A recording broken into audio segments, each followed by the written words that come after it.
또하 여러분 안녕하세요. 사또쌤입니다. 우리 저번 시간에는 우리나라의 최초의 나라 고조선에 대해서 한번 배워봤습니다. 오늘은요, 철기가 5에서 4세기에 철기가 보급되고 여러 가지 막 전목쟁쟁이 많아지면서 이후에 여러 나라들이 생기고 또 그리고 고조선이 멸망하면서 고조선 유의민들이 한반도 남부로 남하하게 되면서 여러 소국들한테 영향을 미쳐서 우리 만주 한반도 지역에 많은 나라들이 만들어지게 되어 대표적으로 부여, 고구려, 옥조, 동해, 사만 같은 나라들이 만들어지게 되는데요. 이런 나라들이 각각의 어떤 정치적, 경제적, 문화적 특징이 있었는지 이걸 구별하는 시험 문제가 굉장히 많이 나옵니다. 양이 많지는 않은데 이거를 선생님이랑 같이 한번 비교해 볼 거고요. 한반도의 지도를 이제 돌려놨습니다. 그래서 부여, 고구려, 옥조, 동해, 사만의 특징을 한번 알아보겠습니다. 일단 특징을 알아보기 전에 몇 가지 선생님의 약속을 하나 해보고 가면 좋을 것 같아요.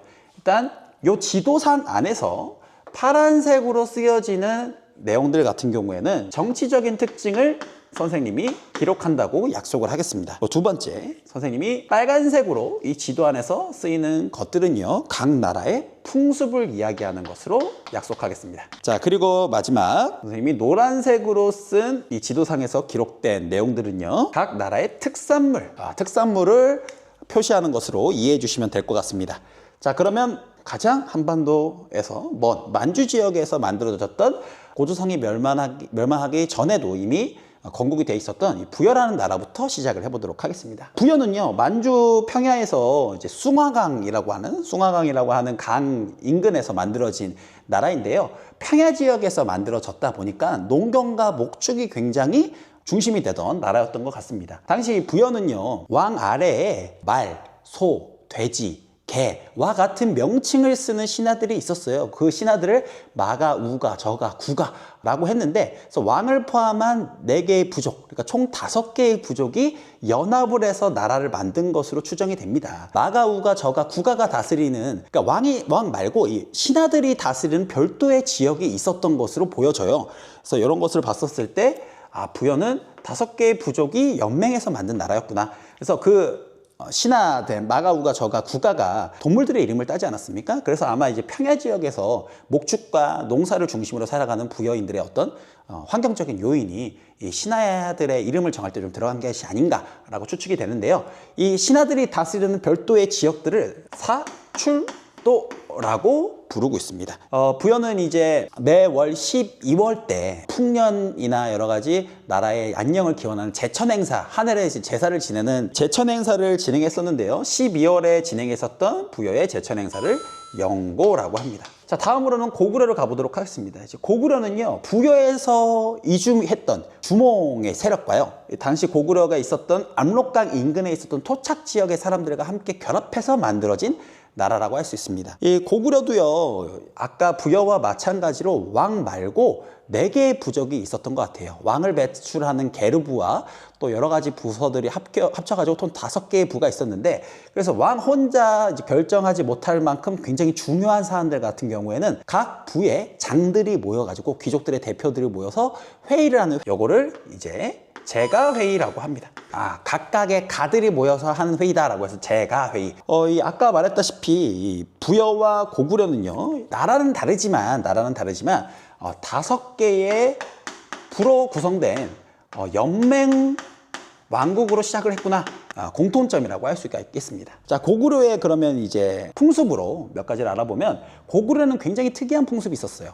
신랑이 신부와 이제 혼인을 올리고 나면 신부 집 뒤편에다가 이 신랑이 사는 집을 짓습니다. 이걸 이제 서옥이라고 하는데, 이 집에 살면서 자식들이 장성할 때까지 뭐 부인의 집이나 이제 장모님, 장인어른의 일들을 도와주다가 아이가 장성하면 그때 부인과 아이들을 데리고 본인 집으로 되돌아 사는 풍습이 있었어요. 이 풍습을 신랑이 살던 집의 이름을 본따서 서옥제라고 합니다. 그리고요, 고구려도 역시 부여와 마찬가지로 매년 하늘에 이제 제사를 지내는 제천 행사가 있었는데요. 이 제천 행사는 10월에 이루어졌고 이름은 동맹이라고 했습니다. 자, 그래서 고구려까지 한번 알아봤고요. 자, 다음은 이제 옥저와 동해를 한번 알아보겠습니다. 이 옥저와 동해는요, 이제 몇 가지 공통점이 있는데, 옥저와 동해를 한꺼번에 해가지고 위에 한번 정리를 해보도록 하겠습니다.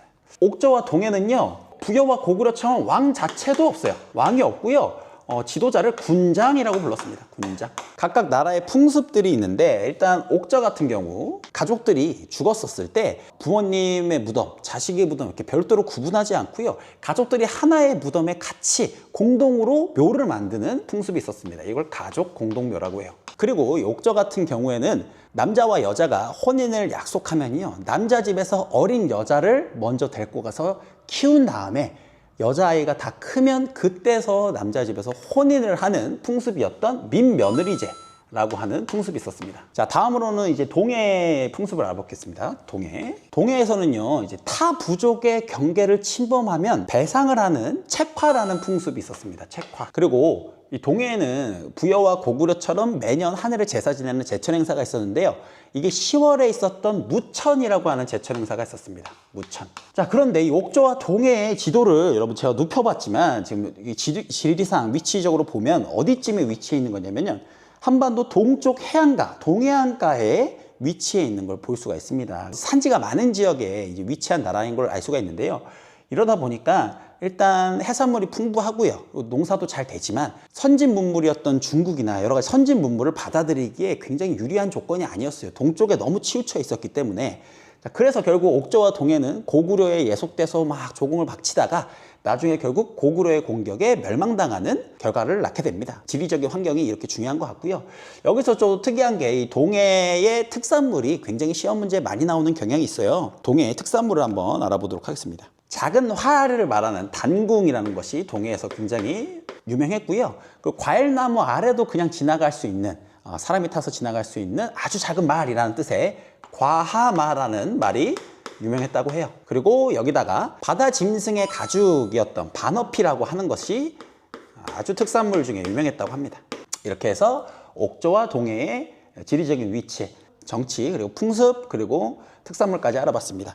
아까 말했다시피 이 옥저와 동해는요, 동쪽에 치우쳐 있었다라는 점 알아두시면 좋을 것 같고, 그래서 고구려에 예속됐다가 멸망당했다는 점 알아두시면 좋을 것 같습니다. 자, 이제 마지막 삼한을 알아보겠습니다. 삼한은요, 마한, 변한, 진한이라고 하는 어떤 소국들의 연맹체가 합쳐서 삼한이라고 부르는데요. 한반도 남부에 있다 보니까 다른 지역에 비해서 따뜻하고요, 농사가 잘 되는 그런 특징을 가지고 있습니다. 요 삼한의 정치적인 특징 먼저 말해보면, 제사를 책임지고 있는 제사장 청군이라는 사람이 소도라는 지역을 다스렸는데요. 이 소도라는 지역에는 이제 신성한 지역으로 이제 굉장히 취급이 돼가지고 이 나라를 다스리는 군장도 청군이 다스리는 소도에는 권한이 미치지 못했다라는 기록이 남겨져 있어요. 삼한 지역은 제사와 그리고 정치가 분리되어 있는 사회였구나, 재정분리 사회였구나라는 점을 알 수가 있습니다. 무엇을 통해서? 천군과 소도를 통해서 알 수가 있었고요. 자, 그리고 삼한은요, 아무래도 한반도 남부에 위치해 있다 보니까 따뜻해서 벼농사가 굉장히 잘 되었던 모양이에요. 그래서 다른 나라와 마찬가지로 제천 행사 5월에 하는 5월제와 10월에 하는 10월제가 두 번 있었어요. 그래서 이거를 계절제 혹은 5월제, 10월제라고 합니다. 자, 그런데 삼한 중에서 변한과 진한 지역, 굉장히 철기가 많이 나왔다 그래요. 철이. 그래서 이 지역의 특산물로는, 변한과 진한에서는 특산물로 이제 철이 굉장히 많이 나와서요, 이 철을 낙랑군이나 일본 외 나라에게 수출하기도 하고요, 이 철을 이용해서 화폐처럼 사용하는 경우도 있었다고 합니다. 그러니까 이 삼한 지역의 변한과 진한이 얼마나 많은 철이 나왔는지를 알 수가 있었겠죠. 자, 이렇게 철기의 도입과 정복전쟁으로 인해서 만주와 한반도 지역에 있었던 여러 나라들의 특징을 한번 비교 분석해 봤는데요. 여러분들이 선생님이 정리한 정치 풍습 특산물에 따른 각 나라의 특징을 잘 기억해 주셨으면 좋겠습니다. 자, 오늘 정리한 판서 부분을 보도록 하겠습니다.